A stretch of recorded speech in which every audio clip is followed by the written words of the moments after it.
Today is Saturday, December 7th, 2019.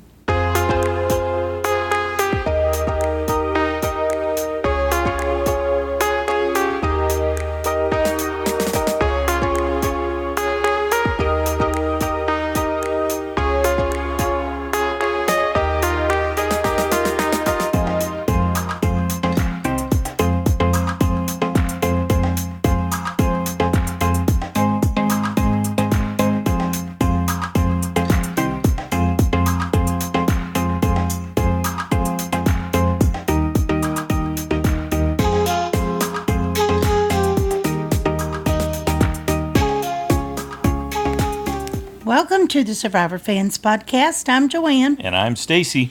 And this is the Listener Feedback Show for Island of the Idols Week 11. It is a rainy, gloomy day here in Northern California. Yes, it is. But we've got just the recipe to brighten it up. That is a Listener Feedback Show.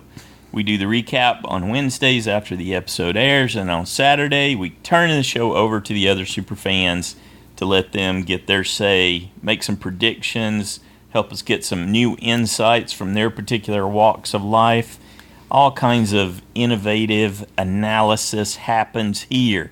It's been working really well for me in regards to our fantasy league. Been deeply appreciative of all the great information in the listener feedback show that's helped me go I full don't points. Listen well.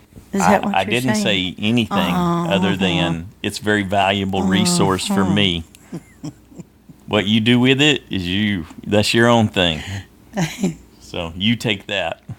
You do you, I'll do me, and then we'll see where the scores end up at the end.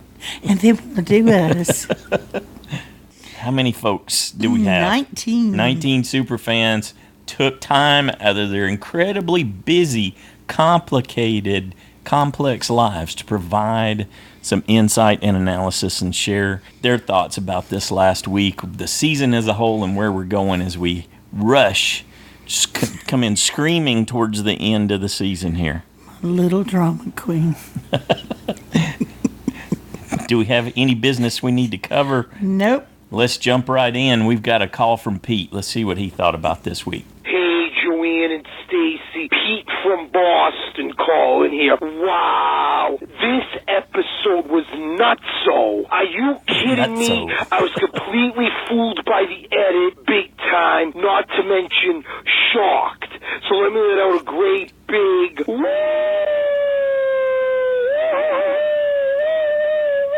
And I've been waiting for this for 8 weeks now, it seems. So sing with me. Na, na, na, na, na, na, na, na. Hey, hey, hey. Goodbye. Oh, Karishma going home. That was awesome, but I so wish it was Nora, though. My goodness. Oh, here's something for you for Nora. She went down in history. Even I had that planned as she was going to get blindsided, or so I thought. Oh, my God. You talk about spilling your guts in front of not just your fellow castaways, but the jury in front of Probst. Oh, my God. That woman is nuts and nuts. If she makes it to the end, she's getting squat. 0 votes. Right now, guys, Tommy's going to win it, guys. I don't know if you guys think I'm crazy. Only person I don't see Tommy winning against is Elaine, maybe Lauren. That's it. Dean Zilch. Nora, nada. It's Tommy's to lose in my point, unless Elaine works a comeback, and I don't see it. Elaine completely wasted her idol, but to be fair, she didn't have a clue what was going to happen. She maybe should have just given the idol to Karishma, but she was fooled too. And I don't know, it looked like Dean ended up voting for Karishma as well, and herself, so I don't know what to think of that live tribal. I'm spinning, guys. I gotta watch some extra clips if there is any, and I wonder how the jury reacted to her at Ponderosa, if Elizabeth, Aaron, Missy, if they were bitter, or if they didn't even say hello to her. I'll have to watch that too. But a great episode. Love the loved ones there. Oh, and how can I think of it, guys? Janet is another one that could beat Tommy at the end too. Janet and Elaine Wayne are the two that are between Tommy and winning, I feel. And I love those women. Lauren, I think, as well. And the other one's Dan, Nora, Dean, Zilch, not a squat. Bye-bye. The other ones deserve to win. Even Lauren. Glad she won that immunity to add to her resume. This episode is insane. This season is insane. The edit had me buffaloed. Oh, I need some drinks, guys. Oh, but I love this episode. It's been awesome. Take care. Woo! It's like a humor in that woo at the end. Oh, I enjoyed that. Yeah, the Ponderosa video, you watched it before I did, and you said, oh, that was really sweet. They were very welcoming. They were. Yeah, so if you're looking for some love for Karishma, some redemption for her, whatever, that Ponderosa video is good for that potentially. And they talked about Aaron talked about how very different she was than in the game. Yes. And so they were excited to see this Karishma. I'll make sure to include some links to the interviews, to the print interviews that are out there with her. She broke a record, 22 votes, most votes ever cast against a castaway. All right, way to go, Karishma. She beat out Laura Moret. Yeah, yep. Handily beat out Laura Moret. And I think Dean tied as a person who voted for someone the most. He voted for her 5 times. Good deal. Well, glad you enjoyed that roller coaster, Pete. Next up, we got an email from Mike in Omaha. Joanne, Stacy, and Survivor fans, well, that was a lot of insanity, wasn't it? I feel like I have sort of known where the vote was going the majority of the season. I was correct in thinking they wouldn't pass on the opportunity to get rid of Karishma, but this is one of the most dysfunctional groups in every sense of the word I can recall seeing on Survivor. I know we've made that statement in the past multiple times. I do want to say that while I knew she'd never win, I've mostly enjoyed Karishma. I feel she is a smart woman, though I also feel she is awfully lucky to have lasted as long as she did. I don't know if appreciate's the right word, but I am glad in a way that we got to see someone last into the late game who under normal circumstances wouldn't have even seen the first swap. If the 5 who voted her out, Dean, Elaine, Nora, Tommy, and Lauren, are they going to stick together for future votes? I really don't think so. This whole season has been nothing if not unpredictable and bizarre. The massive blemish from the incident with Dan notwithstanding, I'm wondering if I might like this season looking back more than I am watching it. I do enjoy seasons which are chaotic, and this one has certainly delivered on that front. If I'm right about who actually wins this whole thing, and it's going to be shocking, I feel, then wow. In JSFL, I've never been as close to potentially winning as I have this go-round, and I have to say it's equal parts exciting and a little more stressful. My USB is Lauren, and I don't think she's winning this, so I've got to be flawless in my picks, and even then, it'll require no small amount of good luck, and I've never been particularly lucky. I hope all the listeners haven't written this season off. It's strange, but I feel like it's been a good roadmap for how so-called modern Survivor is played. Thanks to anyone who didn't skip over my feedback, and Stacy and Joanne especially. You guys are awesome. Thank you, Mike. Next up, we got a call from Shea. Hey guys, this is Shea. I mainly want to talk about Karishma. I can tell in Stacy's voice she's still pretty irritated about what she said about her husband, and I get it. It really threw me for a loop too. I couldn't believe she said that in a public forum for him to see, but I am really glad for her at this point. TV, movies, advertisements can really fool people, especially young women. They get so caught up in the romance and the passion that they're being shown on TV and social media. They feel like if their partner isn't all of those things, they're missing out on something. But it's a really huge step when a woman gets to a place where she realizes that being able to count on someone and someone loving you for just who you are is really the most important thing. And all that other stuff is just fluff.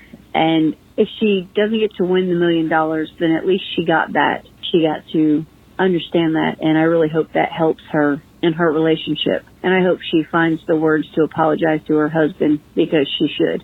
On a different note, Nora, oh my God. Watching Dean try to explain to her how simple their plan was like pulling teeth. I just wanted to shake her. I I just didn't get it. My husband kept looking at me and said, 4 against 2, what does she not get? And I was like, dude, I don't know, but I'm about to change the channel. I can't watch. And so I guess I understand why Dean did what he did. I mean, I think he thought maybe she was going to blow it up, so he better do it first and be the hero. And that's what he did, and it looked like it worked, at least for him.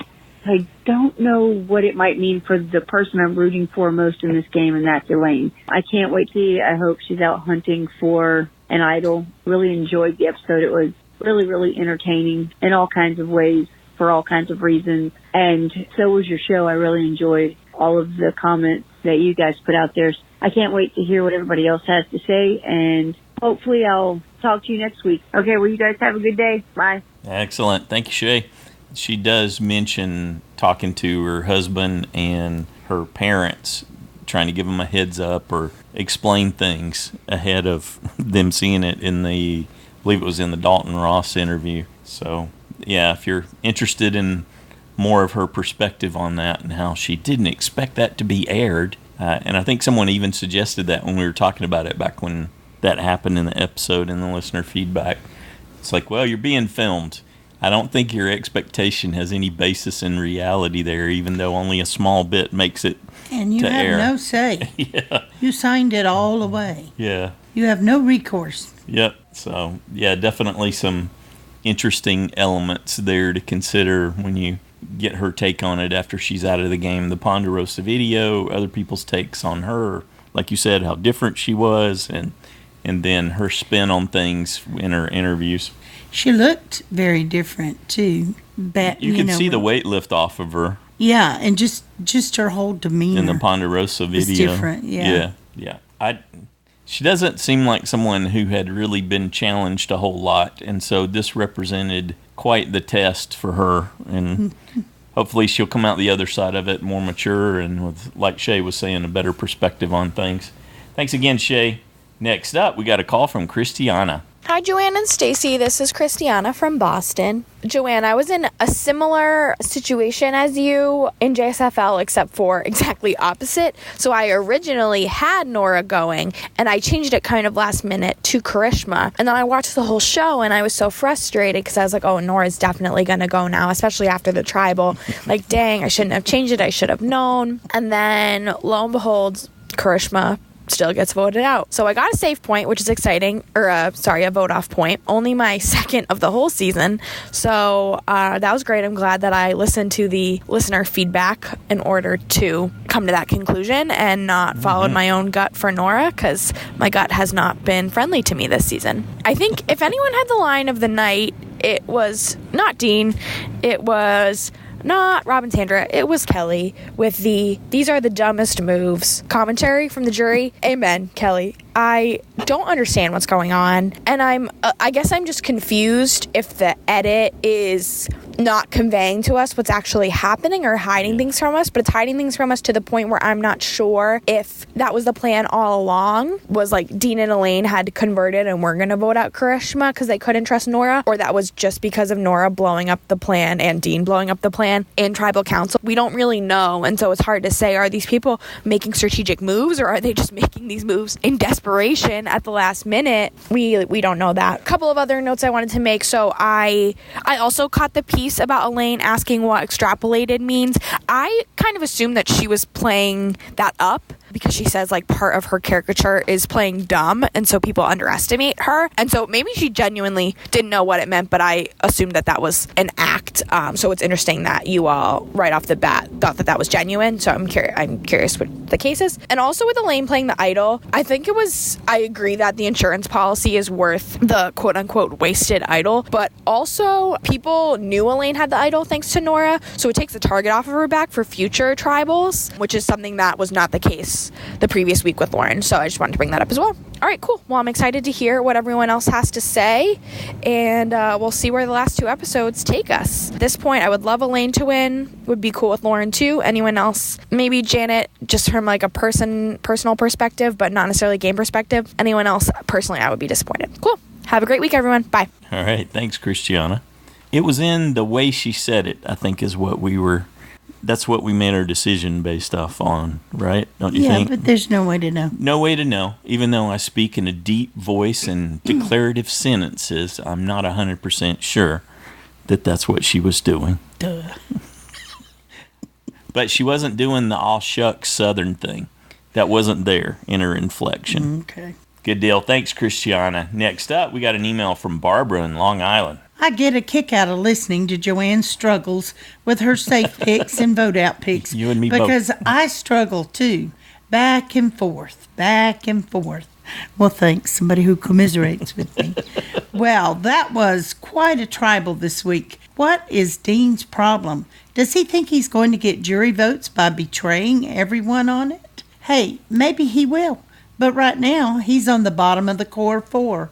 I hope Tommy shows him more gratitude than Dean did Kelly. And way to go, Dan. You are a fabulous role model for your son. He was there when you referred to opposing contestants as losers. And by now, he's seen your unwelcome, touchy-feely behavior. 13 is a tough enough age without having your dad portrayed as a creep on national TV. I can't believe there's only 2 weeks left. In a way, it might be a good thing because while I enjoyed the season in the beginning, it has since left a bad taste in my mouth. And thanks, Joanne and Stacy, for giving us this forum in which to freely state our opinions. I appreciate it so much. All right, thank you, Barbara. Yep, we appreciate you too.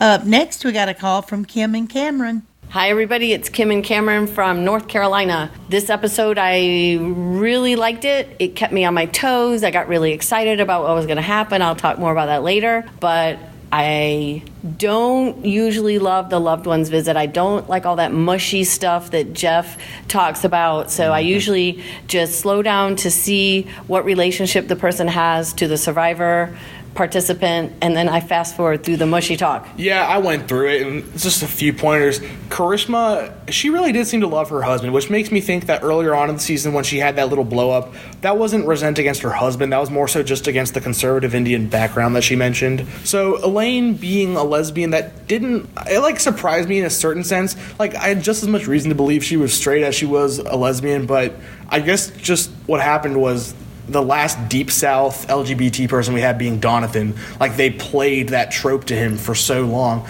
And also her being lesbian and also being a really strong contender to win the whole thing makes me realize we actually haven't even had an LGBT winner since Todd. Todd. And before him just Richard, so she would be the first LGBT woman to ever win it. Also, I'm going to fact check you, Jeff Probst. You said Dan's son is the youngest guy to ever be on Survivor. Season 12 Panama, wasn't Shane Powers' son Boston 12 years old? I'm pretty sure he was. I, of course, don't remember that. Yeah. So Nora was mad about the loved one's visit. Clearly she hasn't watched Survivor before. You got to know what happens. But I just don't like how she interpreted that into her own game. One thing I put into my notes was I wonder, since it's just people get so bitter these days on Survivor over it, I wonder if that speaks more about Survivor or if it speaks more about just the way society's reacting these days, you know? Yeah, people getting so mad. Well, at the last minute, I switched from Nora leaving to who left? Karishma leaving. And as it looked like Nora might go, I was getting so agitated. I was worried that I had messed up. I had trouble following what was going on with all the whispering and what the plan was going in, and did it even really change? I got really tricked by either the edit or just the insanity that was going on. Yeah, I picked Karishma too, and ultimately I was glad she went on, or went to be voted out, I guess. So I got a vote off point, but the edit really made it seem like Nora was going in the last moment. And so it started with Dean talking to Tommy. And at this point, I just don't know what the sides are, because going into Tribal, I thought it was going to be a Lyro-Vokai kind of split.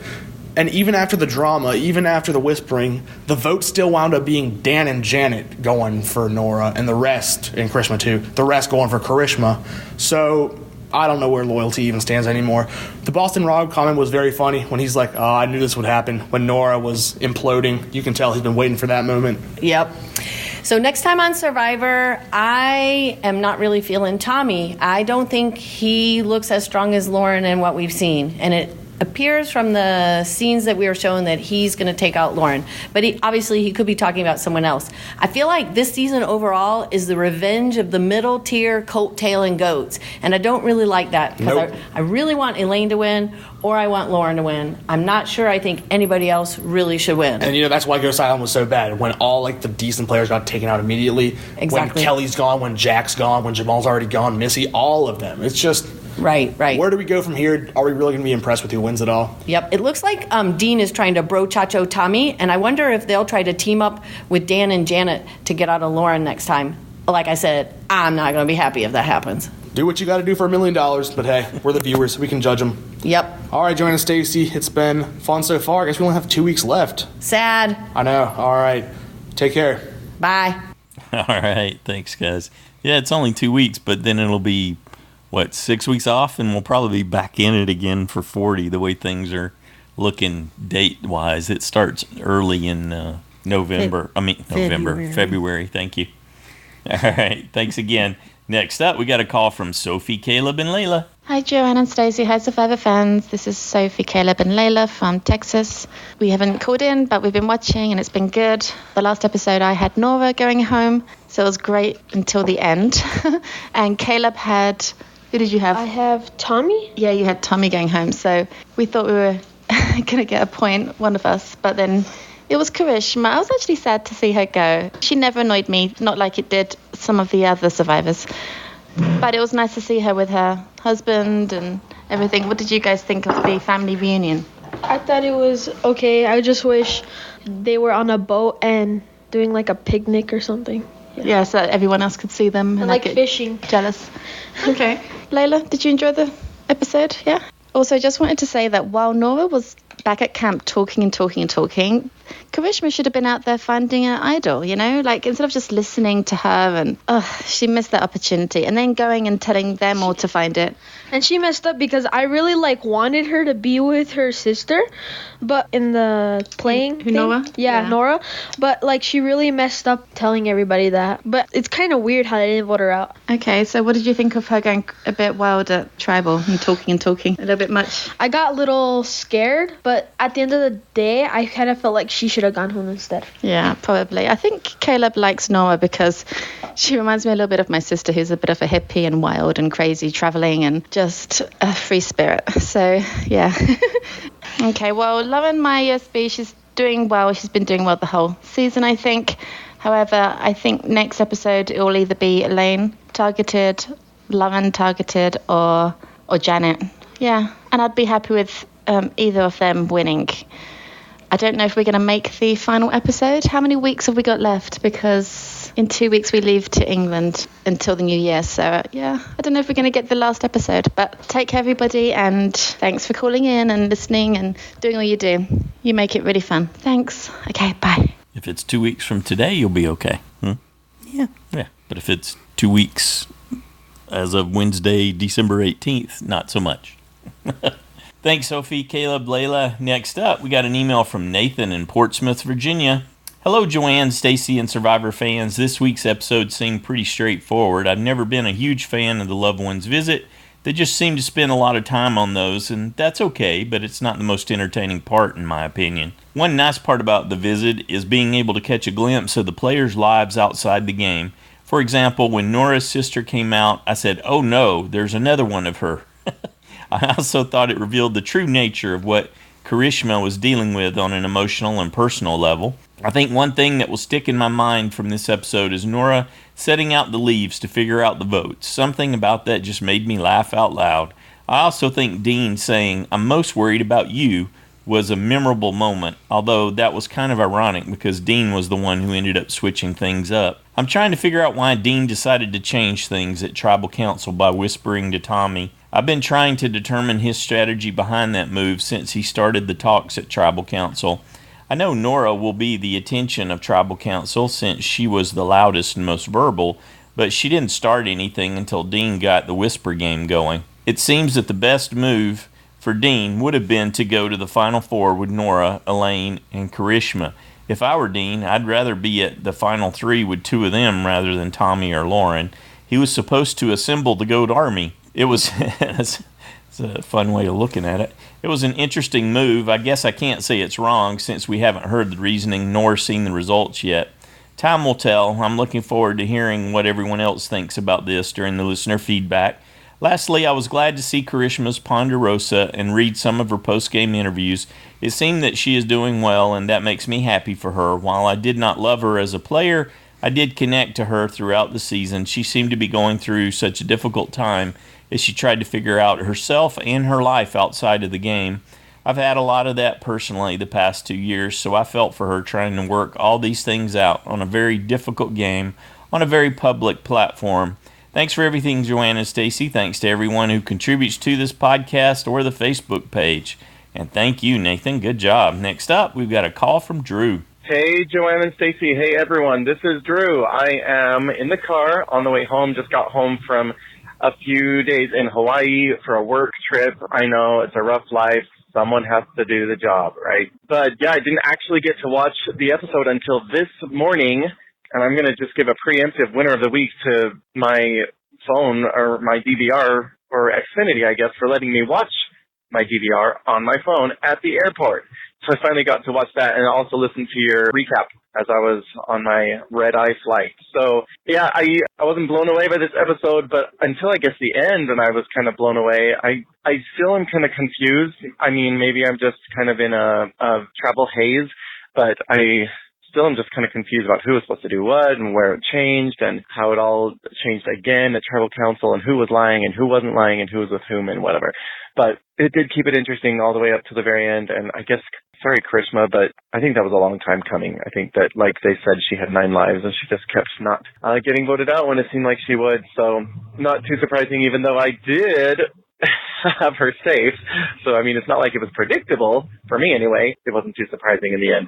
So I'm just going to say the winner of the week is actually Dean. Guys, I don't really think that he's a GOAT anymore. If he ever really was, I mean, we didn't get to see much of him, but I'm thinking that he is playing a lot more than a lot of people are giving him credit for. I think it was Parker that said that, someone in the listener feedback last week. But I kind of think that there's something there, and I wouldn't hate seeing him in the final 3. And the loser of the week, it's tempting to give it to Cuckoo Bananas Nora, but I'm just going to give it to Karishma because that's what that was. That's how it went, and she's had it coming. So anyway, I can't believe there's just a couple of weeks left, and it's almost Christmas time. And guys, it is warm in Hawaii, and it is cold in Utah. I don't hate either, but I can tell you which one was a little more pleasant. So, well, you can probably guess. Everyone have a great weekend. And, yeah, talk to you next time. Bye. You are blessed. That's what I would say about that trip. Very lucky. Yeah, it's strange looking at that vote, and you think Dean deserves more credit, huh? I struggle with that because you got that comment from Kelly about how all these dumb moves are being made. Granted, you need to filter that through Kelly's demonstration of gamesmanship. We thought she was playing fantastic, but then she took out Jack, and she ended up undermining Jamal, basically, and left with 2 idols in her own pocket. So I got to temper her dumb moves. Blew up all 3 of their games. Right. I got to temper her dumb moves comment a little bit, filter it with that. But I don't think socially that they think much of him, and certainly the Lyro tribe never thought much of Dean. So I don't know that there's anything that changed that. So that's why I still think he's got some GOAT potential in the overall scheme of things. All right, glad you had a good trip and that you're back home safe. Next up, we got a call from David. Hey, Joanna and Stacy, it's David in Pittsburgh. Well, now we're left with 5 old voci and 2 remaining Lyro, Elaine and Dean. So things continue to go the way they've been going. One of those 2 should be eliminated next. At the family challenge, when Janet and Tommy won, and they ended up letting Janet pick Dan first, I wondered what would have happened if Jeff hadn't said, now you can take 1 more. I assumed that they thought they could take 2, but I just wonder how Lauren would have felt if she had been left behind. Also, after they went off for their food reward, I just found Dan even more and more obnoxious, talking about the losers and the weird grouping and the anti-alliance, and just discounting any gameplay with them whatsoever. And this was all done in front of his son. But I have to say, very few people are planning ahead more than one vote here and there. When we get to tribal council, Nora ends up telling everybody everything. And Dean says to Elaine, well, I knew we couldn't trust her. Well, yeah, but Dean was the one who blew up all the plans. I thought it was funny, Rob said that all that talk just to vote out Karishma. I thought Kelly's comment was the best about the way the game is being played. She just said they were the dumbest moves she'd seen, and I agree. All of the big strategic players so far, Missy, Aaron, Kelly, Jason, are gone, and that leaves us with Lauren. And I'm just wondering if she's going to make it to the end. If she does, then I think she deserves the win. If she doesn't, I'm just not sure who's going to win. Janet, Tommy, I just don't think much of their gameplay. I did want to mention something about Karishma. I saw the Ponderosa video. It was as if I was seeing a different person. She looked pretty. She was smiling, and I thought, right, I don't remember her smiling once on the island. But even more than that, what I liked was how all of the players welcomed her to Ponderosa with hugs and smiles and talking to her and listening to her. And that just really made me feel good that they have a game face, but now that they're on Ponderosa, they can let down their guard and just be friendly with each other. So we'll see what next week has to bring. I'm saying Lauren for the win. All right. Thanks, David. Yeah, there's a lot of reason to believe that. The way things have come together for her and winning immunity like that and realizing that 18-year dream. She certainly looks like the front runner right now. Next up, we got an email from Hayden in Kansas. Hello, Joanne and Stacy and the other Survivor fans listening in. This week's episode was my favorite post-merge episode so far and makes me hopeful for a good finale for the season. Another reason of why I probably like the episode so much is that I finally got my JSFL picks in after 2 weeks of missing out and got 4 safe points as a result. I almost got a vote-off point with Nora, but then they flipped to Karishma and shot my plans to smithereens. Something else that was shot to smithereens was the previously on Survivor portion at the beginning of each episode. I understand that the editing team is trying out new openings or no openings at all, like this episode, but honestly, it just feels wrong. For me, it is an important part of Survivor that got me, and likely many others, really excited for each episode. And now that it's gone, makes the start of each episode a little less exciting. I don't get as choked up as most people watching the family visit, but this season's was really nice with good diversity. Dan having his son on the show got him a very thin slice of respect back. Not that it's going to get him $1 million, though. Not to mention we learned that Nora has a new nickname, being Nora Mole, so that's what I'm going to call her from now on. Jeff is a really nice guy for what he did for Nora Mole's sister because she couldn't see during the challenge. It was just good-hearted. I just hope nobody for future seasons abuses this just so they can get their family member help them win a challenge. Speaking of challenges, the challenges for post-merge are kind of getting dry. The first few were interesting, but now they seem too quick, too lackluster, or too unoriginal. At Tribal Council, I think altogether, Jeff only asked 2 or 3 questions because of the huge discussion that overtook Tribal. Dean letting the beans spill on their plan, in my opinion, was a good move for his game.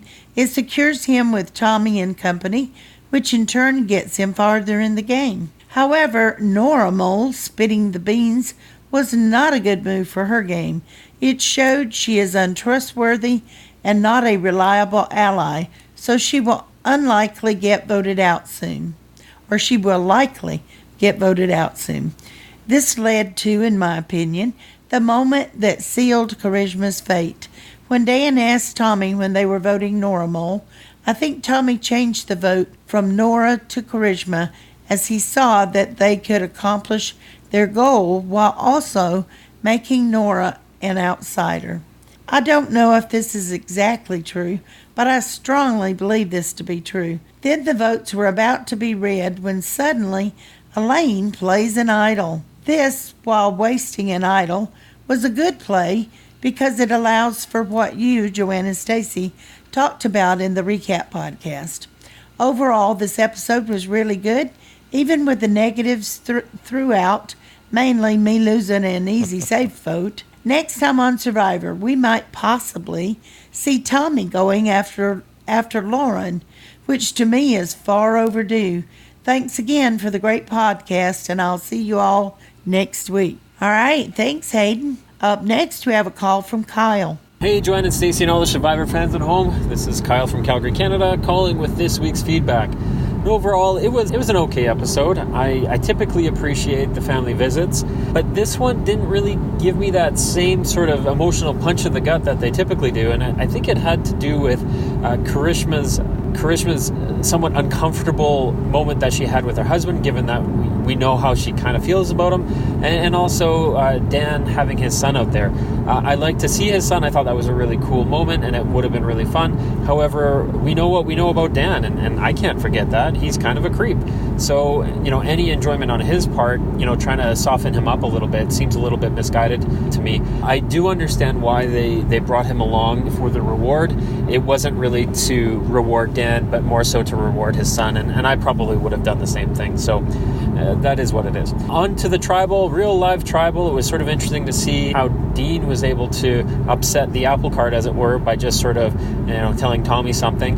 I wonder if it was a better move, or it would have been a better move to actually try to use this, as Dan would put it, loser alliance in place and try to vote out Tommy. This way you wouldn't be getting rid of one goat, you would have actually been getting rid of a major threat, which is Tommy, and then the rest of the goats can all sort of go on to the finale. But I guess they're goats for a reason. Outside of that, Nora's antics are crazy. I think that she's probably next to go if she doesn't win immunity. Outside of that, Elaine, again, I feel that she might have to go just from the group perspective because of her social dynamic and her story, which it would be a shame. I would love to see her win. If she doesn't win, I could see her definitely coming back as a fan favorite because she's just really fun to watch. So anyway, that's it all for me. Everyone have a great weekend, and we'll see you next week. Okay, bye! All right, thanks, Kyle. Yeah, I just keep thinking back to Dean there, that moment early in the game on the beach when he said, "We can split the vote," while Karishma was standing there being one of the targets of the split vote, and then him not getting it at all. Oh, that's the Dean that we're dealing with. We tend to overlook that, I think, with the passage of time through the season here.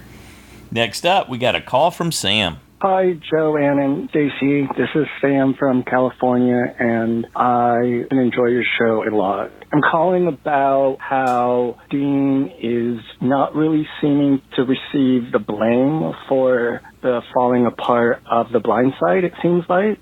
Nora seems like she's receiving a lot of the blame because she's really outlandish, but she was only reacting to overhearing Dean talking to Tommy. I feel really disappointed with the editing of the show this season because we haven't been shown why Dean would whisper that to Tommy, that they were going to vote Tommy out. I could assume that Dean is hoping to fit into Tommy's alliance, but we haven't seen any of that shown. And although I like that on like a few episodes a season, it seems like we're getting too much of it this season, and as a result, I don't really know what's happening. I don't feel like I'm getting an accurate depiction of what's going on the island as far as the dynamic. So yeah, overall, I'm just disappointed with how this season is turning out. But I love the show and really appreciate what you do, and I enjoy hearing everybody else's feedback.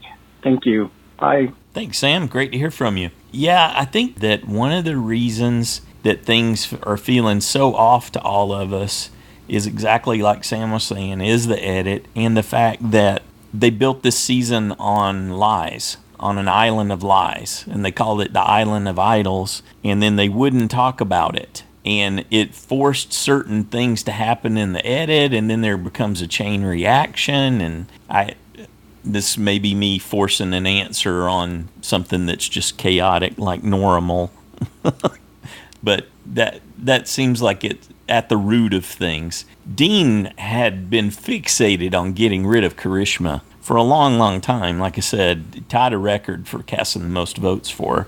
So I don't think in the end we should be altogether that surprised that he did that. And given his previous, we can split the vote awareness in the game, that's just kind of where he is in the scheme of things. And we had heard some of his tribe mates describe him as not being that effective from a game perspective. That was way back, though, when Chelsea was the one that nudged him. Yeah, I just don't think any of that changes over the context of the timeline. For us, it's spread out tremendously. It's stretched out over these 11 weeks so far, but for them, it's still relatively recent. So for him to remain focused there. And the other thing is, we get a highly chopped down version of Tribal Council, which can last, sometimes Probe said, over 3 hours.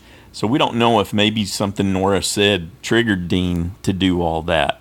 It could be completely hidden from us, but for us it seems to come out of the blue. Either way could be plausible, I suppose. All right. Thanks again, Sam. Next up, I've got an email from Josh, the plush moose from Massachusetts. Dear Joanna and Stacy, it's a good thing I don't keep any bricks near my TV, or I'd be out of TV. What an utterly infuriating ending to the episode. A lot of people who had Nora going felt that way. My other observations. Lauren loves her husband because he supports anything she wants to attempt. So she married a vote goat? Tommy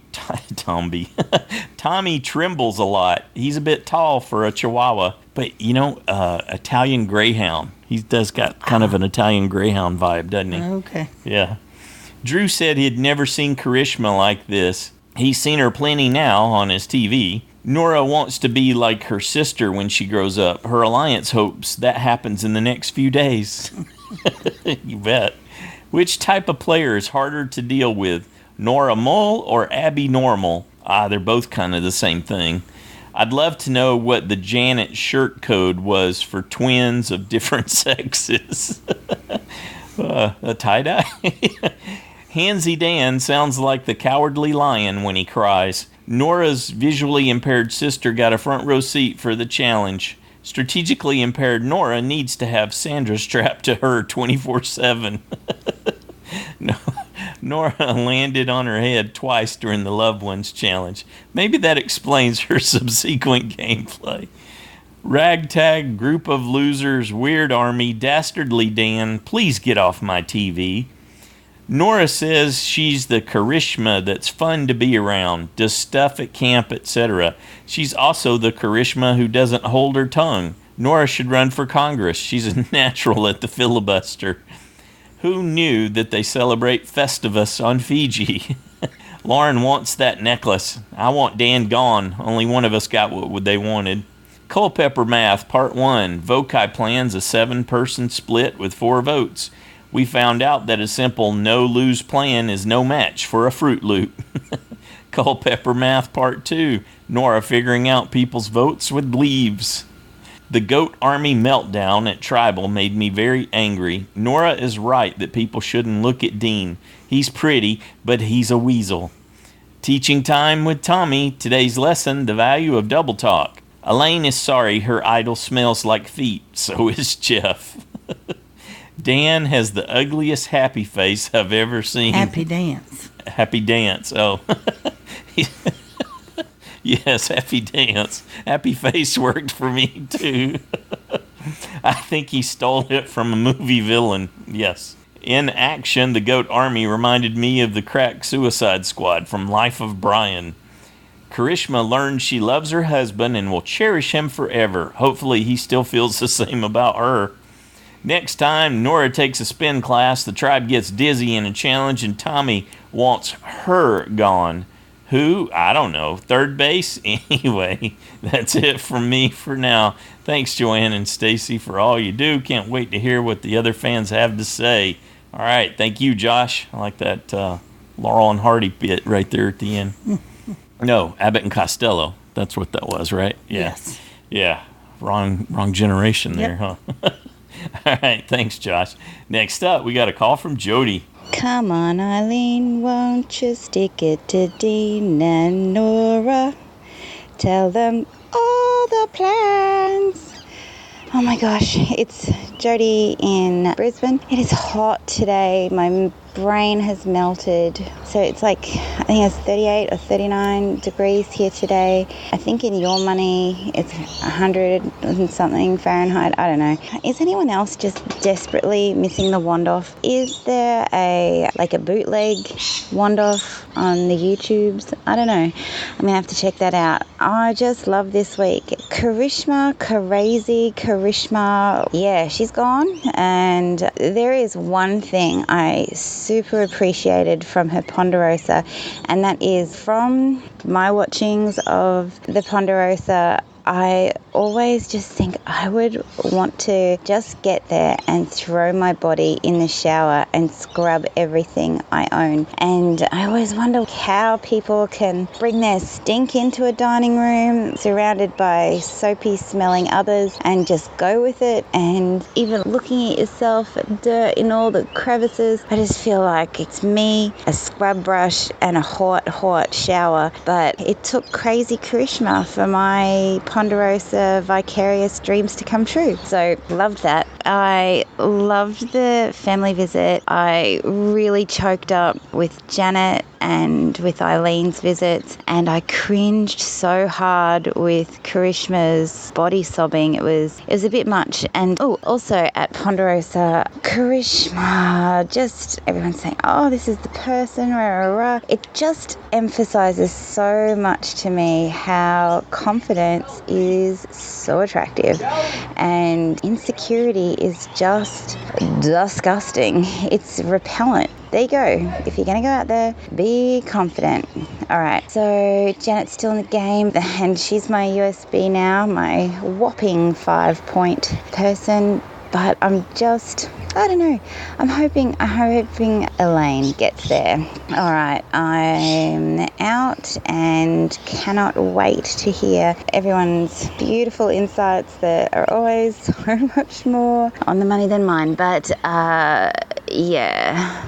Thanks for everything you guys do, and just a spare thought for us Queenslanders out here dying of the heat. Well, that's a terrible thing to say. We've got bushfires every freaking where. It is smoky here, but we're high, dry, and not on fire, so everything is good. All right, peace out. Bye. All right, thanks, Jody. I saw a video clip of a fire-nado there in Australia where it gets twirling around in the fire, and it's just like a fire tornado. Crazy. Yep. Next up, we got a call from Jeremiah. Hello, Joanne and Stacy. Hello, Survivor fans. It's Jeremiah here with some feedback for this week's episode. Recording it in my car on the way back home from work, but I had to get a few thoughts in for this week. Definitely another fun episode to watch. Thanks to Nora, of course, more than anything. Man, that girl is crazy. Wow, man. Well, like you said, Stacy, many times before, people like Nora, you definitely do not want to keep in the game. And I would assume that probably was part of the reason why Dean decided to cause so much chaos during Tribal Council by making his comments to Tommy. At least that's what I think he was, of course, trying to do. But I just can't imagine him really wanting to go further with Tommy, or even Lauren of that matter, to the end. I mean, right? I hope he's not that dumb. But then again, we've seen many signs that he's not that bright neither. So who knows what he was thinking at that moment. Personally, on the surface right now, I feel like it was a stupid move to keep someone as dangerous as Tommy around. But I don't know. Maybe he knows something I don't know. I don't know. But hey, it made for a great Tribal Council, that's for sure. So yeah, like Boston Rob said, all that excitement and Karishma was the one to go home. Now, Joanne, don't feel too bad. I, of course, was going to originally stick to my plan and have Karishma go home, just like I had said last week in my feedback. But what did I do? Oh, no. I changed my mind, talked myself into them going after Tommy and Lauren, and wound up going with Lauren for my vote-off pick. And, of course, I lose more ground in the side challenge. I'm sure you're happy about that, Stacy. So sad. But, so don't feel bad, Joanne. I've been doing those kinds of moves in JSFL all season long. But the big thing I wanted to mention is the actual watching of the episode itself. I think I mentioned in the Facebook group that I was going to be at the Live Know-It-Alls here in Brea, California. And I have to admit, it was so much fun. It's a whole new experience when you get to watch it with 400 other people that are passionate about the show as well. And then, of course, getting to hear Rob's podcast afterwards was a lot of fun. I was extremely excited to finally get to meet Stephen Fishback. I got to cross that off my list because I am a gigantic fan of his.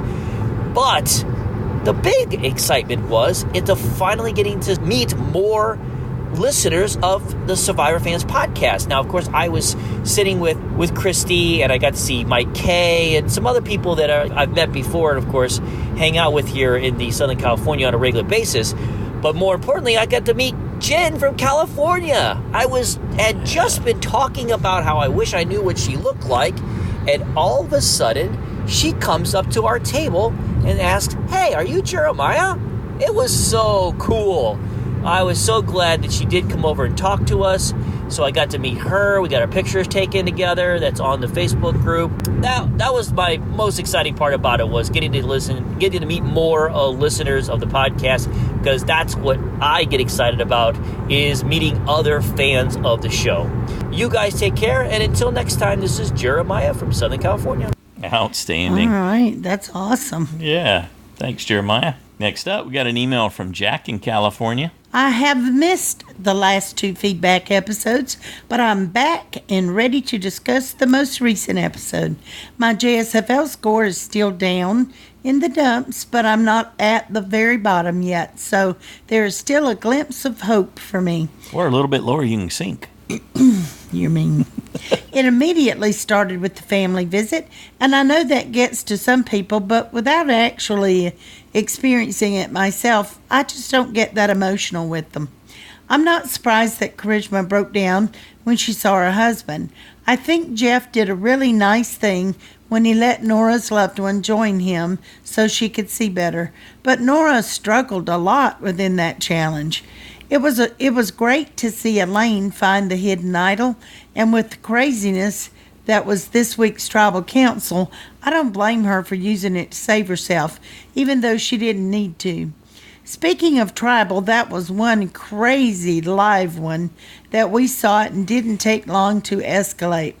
Nora blew it up when she revealed everything that was on her mind, and I would have voted her out right then and there.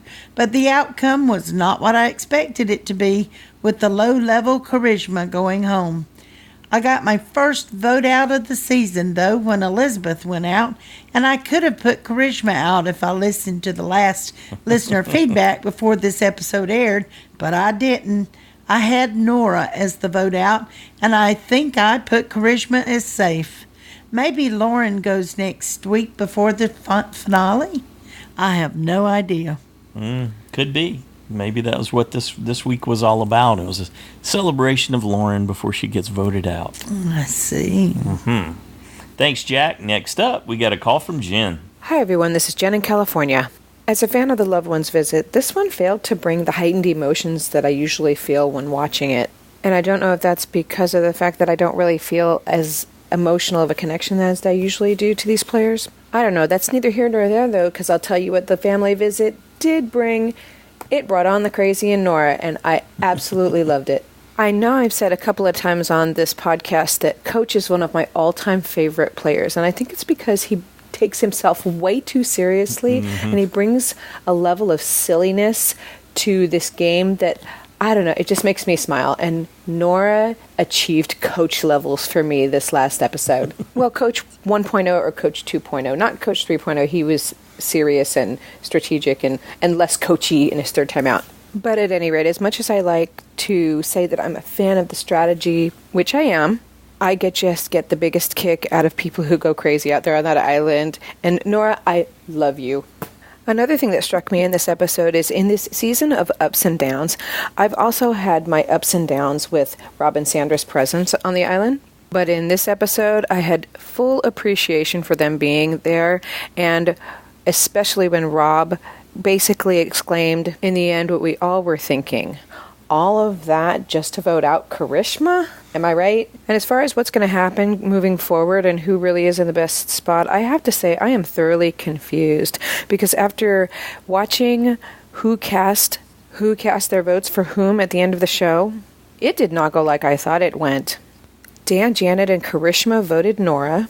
Dean, Elaine, Lauren, and Tommy voted Karishma. I don't understand where Dean and Elaine's vote for Karishma came from in light of all that craziness. That was just wild to me. I mean, obviously there was a plan to split the votes, but I don't know where the strategy was that resulted in that decision. Well, those are my comments on the show. And I wanted to say that the live viewing of the show at the Brea Improv the other night was the first time I'd ever been anywhere watching Survivor with anyone other than myself or my kids. And it was so much fun. There was just an energy there that you don't get sitting on your couch at home. And what made my night even more than watching the show was meeting Jeremiah and Christy and Mike, people who I've only known through the Facebook group and through this podcast over the years, and that truly was the best part. Joanna and Stacy, you truly are bringing people together through this podcast. Anyway, that's it for me. I can't wait to see what Nora has up her sleeve next week. Till then, bye. All right. Thank you, Yeah, Jen. that's awesome. I'm Very glad special. Yeah. they all got to have that experience Yeah. because we know how fun that is. Absolutely. I think what happened was they simply went back to the original plan, but just substituting Nora instead of Elaine for the split vote in case Elaine wasn't the only one with an idol. I see.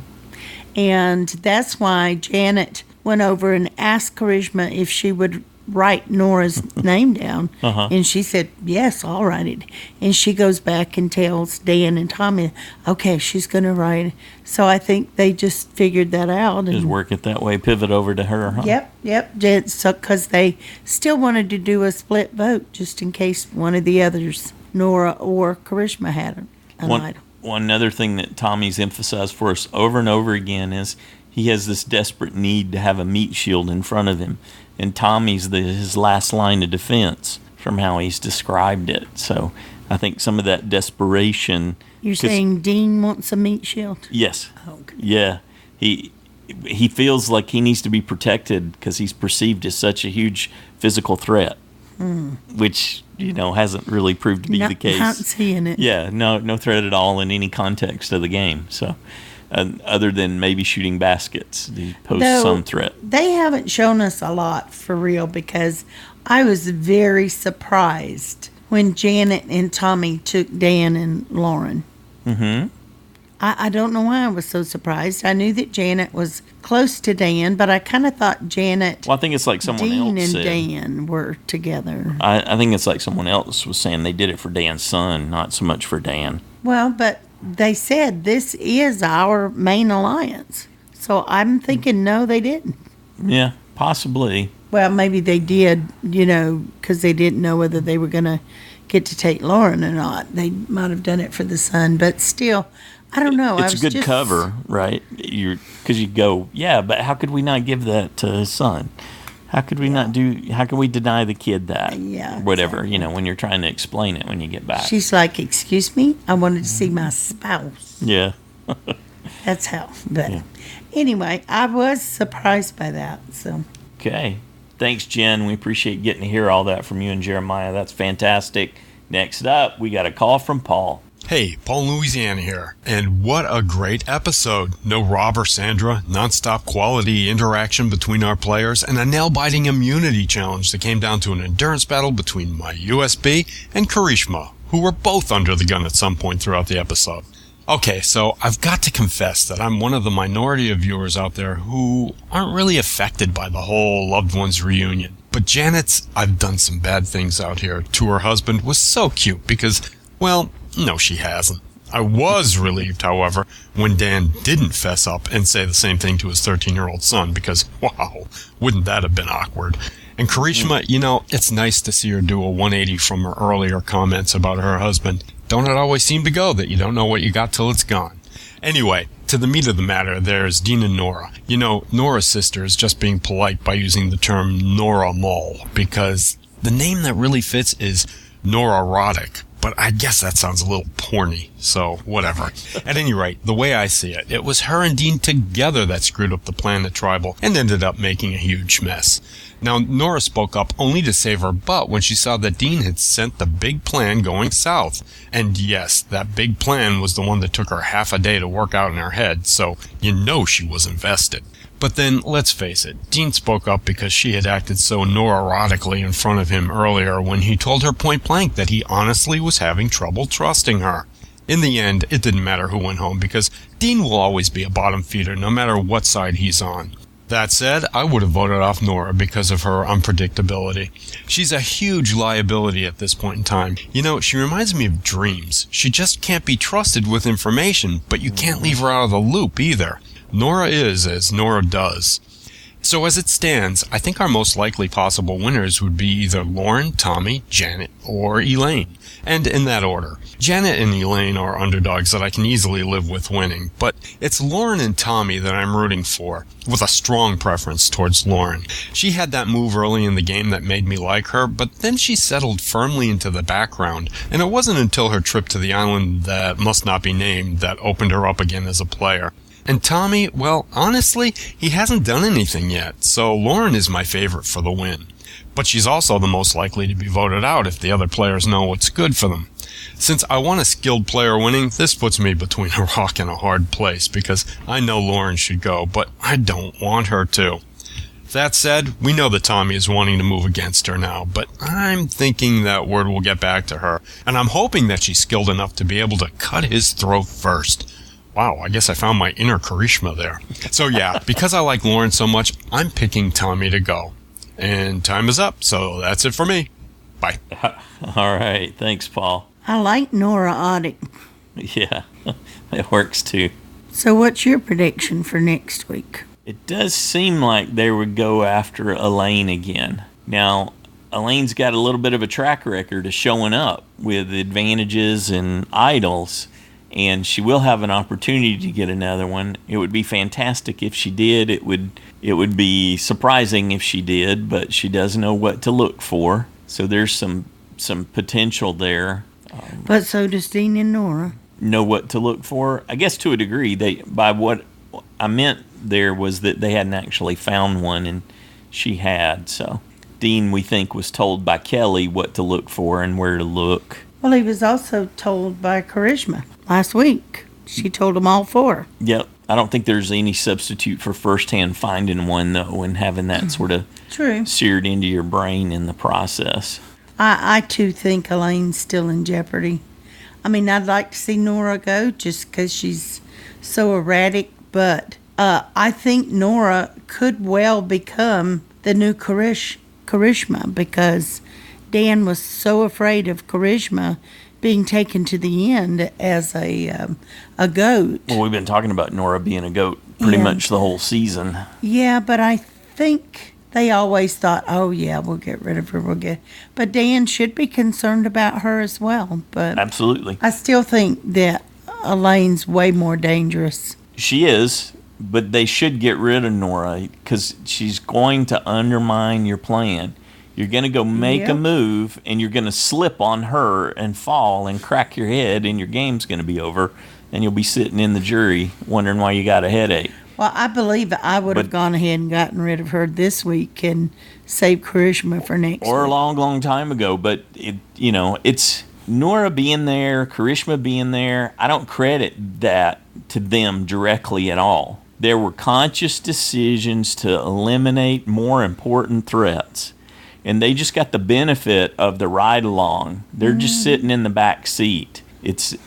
And there's no direct credit due to them for any of that. Nora's won a couple of immunities. Sure. And immunity challenges don't typically mean anything when it gets down to the end.